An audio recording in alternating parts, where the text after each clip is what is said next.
కాంగ్రెస్ పై ప్రజల్లో వ్యతిరేకత, సీఎం రేవంత్ రెడ్డి సంచలన వ్యాఖ్యలు. మాకు సాంప్రదాయ ఓటు బ్యాంకే ఉంది, రాష్ట్రంలో బీఆర్ఎస్ గ్రాఫ్ పెరిగింది, కేసీఆర్ బస్ యాత్రతో పరిస్థితి మారిందని చెప్పి మరిగా ఆయనే అంటుండట.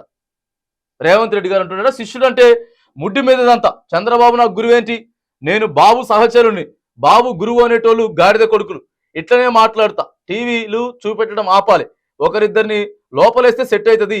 ఓ టీవీ ఛానల్ లైవ్ లో సీఎం రేవంత్ రెడ్డి గారు. ఇక ఈడేమో కాంగ్రెస్ పై ప్రజల్లో వ్యతిరేకత ఉందని చెప్తా ఉన్నాడు సారు. తర్వాత ఈడేమో శిష్యుడు అంటే ముడ్డి మీదంతా, చంద్రబాబు నాకు గురువు ఏందే నాకు అర్థం కాదు, ఆయన నాకెట్ట గురువు అయితే, జస్ట్ ఓన్లీ నేను ఆయన సహచరుగా పనిచేసిన ఆయన ప్రభుత్వంలో ఉన్నప్పుడు, ఆయన పట్టుకునే ఊక నా గురువు అంటే అన్నోని జైల్లో పెడతా, ఫస్ట్ ఒకరిద్దరిని జైలు ఎత్తే మొత్తం చక్కగా అవుతుంది, టీవీలు కూడా మొత్తం నా గురించి చూపించిన ప్రయత్నం చేస్తాను, ఇవన్నీ ఆపాలని చెప్పి రేవంత్ రెడ్డి గారు చెప్తా ఉన్నాడు. మరి ఇక ఇక్కడ ఏం చెప్పిండు, కాంగ్రెస్ ప్రజల తీవ్ర వ్యతిరేకత ఏం మాట్లాడి చూద్దాం. పార్లమెంట్ ఎన్నికల వేళ ముఖ్యమంత్రి రేవంత్ రెడ్డి సంచలన వ్యాఖ్యలు చేశారు. సొంత పార్టీ పైనే ఆయన చేసిన వ్యాఖ్యలు ఆసక్తికరంగా మారాయి. కాంగ్రెస్ పార్టీకి ప్రజల్లో వ్యతిరేకత ఉందంటూ ఆయన మాట్లాడిన మాటలు కలకలం రేపుతున్నాయి. ఓ టీవీ ఛానల్తో ఎన్డీతో ఇంటర్వ్యూలో మాట్లాడిన రేవంత్ రెడ్డి తమకు సాంప్రదాయ ఓటు బ్యాంకు ఉందని చెప్పారు. మిగతా ఓటర్లతో తమ పార్టీపై ప్రత్యేకత ఉందని చెప్పారు. ఇదే సమయంలో బీఆర్ఎస్ పార్టీ గ్రాఫ్ పెరిగిందని ఆయన అన్నారు. తమకు సాంప్రదాయ ఓటు బ్యాంకు ఉందన్న ఆయన మిగతా ప్రజల్లో తమపై వ్యతిరేకత ఉందన్నారు. కేసీఆర్ బస్ యాత్ర చేయకపోయి ఉంటే కాంగ్రెస్ వ్యతిరేక ఓటు మొత్తం బీజేపీకి వెళ్ళిందని, కానీ ఇప్పుడు పరిస్థితులు మారిపోయాయన్నారు. తమ వ్యతిరేక ఓటు బీఆర్ఎస్ కు వెళ్తుందని చెప్పారు. కేసీఆర్ బస్ యాత్రతో గ్రామీణ స్థాయిలో బీఆర్ఎస్ కేడర్ ఐక్యంగా పనిచేస్తుందని, దీంతో పార్టీ బలం పెరిగిందని చెప్పి సారిగా నేను జరిగిన టీవీ ఇంటర్వ్యూలో ఆయనే చెప్తా ఉన్నాడు. మాకు సాంప్రదాయమైనటువంటి ఓటు బ్యాంకు ఉన్నది కాంగ్రెస్ పార్టీకి. అంటే గత 50 సంవత్సరాల నుంచి కూడా ఎవరైతే కాంగ్రెస్ పార్టీ అభిమానులు ఉన్నారో ఆ ఓటు బ్యాంకు మాకు ఖచ్చితంగా ఉన్నది. రైట్. గా ఇప్పుడు కేసీఆర్ బస్ యాత్ర చేపట్టకపోయింటే బాగుండేది. కేసీఆర్ బస్ యాత్ర చేపట్టిన తర్వాత గ్రామ స్థాయిలో మరి అక్కడ పార్టీ కార్యకర్తలతో కూడా సమాయత్తమవుతుండటంతో పాటు బీఆర్ఎస్ కి కొంత గ్రాఫ్ పెరుగుతా ఉన్నది. బీజేపీకి ఏదైతే అంటే మాకు ఇద్దరికి, బీజేపీ పార్టీకి కాంగ్రెస్ పార్టీకి కాకుండా చీలిపోతూ ఓట్లు బీఆర్ఎస్ పార్టీకి పడే అవకాశం ఉన్నది,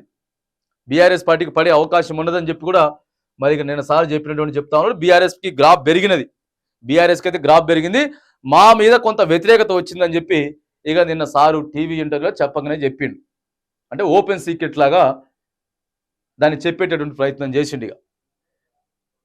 ఇక ఆయన మన చంద్రబాబు నాయుడు గురించి మాట్లాడినటువంటి మాటలు, ఆయన మన రాష్ట్రానికి ముఖ్యమంత్రి అని గౌరవప్రదమైన కుర్చీలో కూర్చున్నారు, అలాంటప్పుడు అంతే గౌరవప్రదంగా మాట్లాడాలి. కానీ రేవంత్ రెడ్డి భాష మాత్రం రోజు రోజుకు దిగజారిపోతుంది.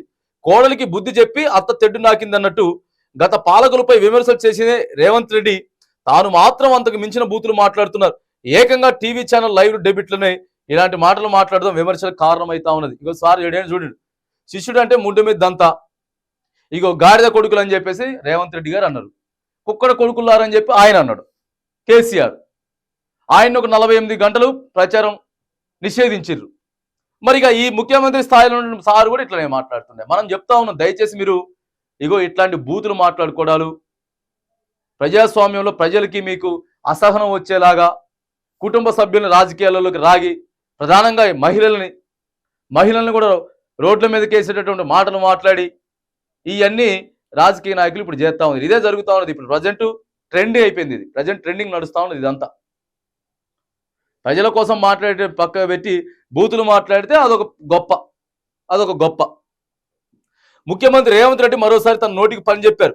ఏకంగా ఓ టీవీ ఛానల్ లైవ్ డిస్కషన్ లోనే ఇష్టం వచ్చినట్టు మాట్లాడారు. అయితే తన గురువుగా పేరున్న చంద్రబాబు గురించి జర్నలిస్టులు ప్రశ్నించగా ఆయన తీవ్రంగా సీరియస్ అయ్యారు. చంద్రబాబు నాయుడికి మీరు శిష్యుడు అనే పేరు ఉంది కదా, తెలంగాణలో మీకోసం మరి చంద్రబాబు నాయుడు గారు ఫేవర్ గా పనిచేస్తా ఉన్నారు, ఇక మీరు కూడా అక్కడ చంద్రబాబు నాయుడు గారికి మీరు ఫేవర్ గా, ఆయన మీకు ఫేవర్ గా పనిచేస్తామని చెప్పి మరి అక్కడ టీవీ ఇంటర్వ్యూలు అడిగితే సారు బాగా సీరియస్ అయిపోయాడు. ఇంకోసారి అంటే బాగోదు, చంద్రబాబు నాయుడుకి నాకేం సంబంధం లేదు, చంద్రబాబు నాయుడు నాకు ఎట్లా గురువు అవుతాడు, ఏదో కలిసి పనిచేసినాం అంతేగాని పదే గురువు అని చెప్పేసి వాళ్ళు చెప్పటం, మీరు చూపించడం, ఇక ఇదంతా సరిపోతుందని చెప్పి సార్ సీరియస్ అయ్యాడు. కానీ ముఖ్యమంత్రి స్థాయిలో ఉన్నటువంటి వ్యక్తి వాస్తవంగా చాలా ఒదిగి మాట్లాడాలి, అవతలోడు ఒకవేళ సీరియస్గా మాట్లాడినా, అది ప్రతిపక్షం వాళ్ళు సీరియస్గా మాట్లాడినా, ఇంకోటి అన్నా కూడా ఇగో మీరు ప్రజలకి బాస్గా ఉన్నారు, మొత్తం రాష్ట్రానికి మీరు బాస్ ఉన్నారు. రాష్ట్రానికి మీరు బాస్గా ఉన్నప్పుడు చాలా సహనం, ఓర్పు ఇవన్నీ ఉండాలి. అంతేగాని ప్రతిసారి నేను నోటితోటే మాట్లాడతా, నా నోటికి పని చెప్తా అంటే అది మీరు గెలవక ముందు వరకు జరిగింది. వన్స్ ఎప్పుడైతే మీరు డిసెంబర్ 9వ తారీఖు అధికారంలోకి వచ్చిర్రో ఆ మాటలని బంద్ చేసుకోవాలి. ఆ మాటలని బంద్ చేసుకొని పాలనను, అభివృద్ధిని గాడిలో పెట్టాల. ప్రతిపక్షం 100 మాట్లాడతారు. మీరు మాట్లాడినప్పుడు నడిచింది. 10 ఏండ్లు మీరు మాట్లాడినప్పుడు అది చూడడానికి బాగుంటది. ప్రతిపక్షంలో మీరు మాట్లాడేదానికి బాగుంటది. బూతులు మాట్లాడినా, రెచ్చగొట్టినా రైట్, అది మీరు ప్రతిపక్ష హోదాలో ఉండి మాట్లాడతారు అనుకోవచ్చు. ఇవాళ మీరు అధికారంలోకి వచ్చిర్రు, ముఖ్యమంత్రి స్థాయిలో ఉన్నారు సార్ మీరు. ఉండి ప్రధానంగా జర్నలిస్టుల ముందే, అది టీవీ ఇంటర్వ్యూల ముందే మీరు ఇట్లా మాట్లాడితే, ముఖ్యమంత్రి గారు ప్రోగ్రాం పెట్టిండు, విలేకరుల ముందుకు వచ్చిండు, టీవీల ముందుకు వచ్చిండు, మాట్లాడుతున్నారంటే సమాజం మొత్తం చూస్తుంది కదా ముఖ్యమంత్రి గారు ఏం మాట్లాడుతూ ఉన్నాడు. ఏం మాట్లాడినా రాష్ట్రం గురించి మాట్లాడుతూ ఉంటారు. ఏది మంచిది ఏది చెడు చూస్తూ ఉంటారు ప్రజలంతా కూడా. మరి అప్పుడు మీరు ఎట్లా మాట్లాడాలి?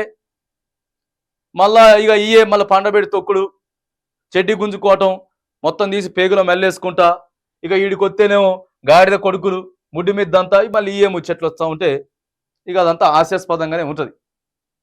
ఇంకా అది మీరు ముఖ్యమంత్రి స్థాయిలో ఉన్నటువంటి మీరు ఇక అది మరి ఎట్లా మాట్లాడి ఏం మాట్లాడేది అది మీ విజ్ఞతకే వదిలేస్తా ఉన్నాం.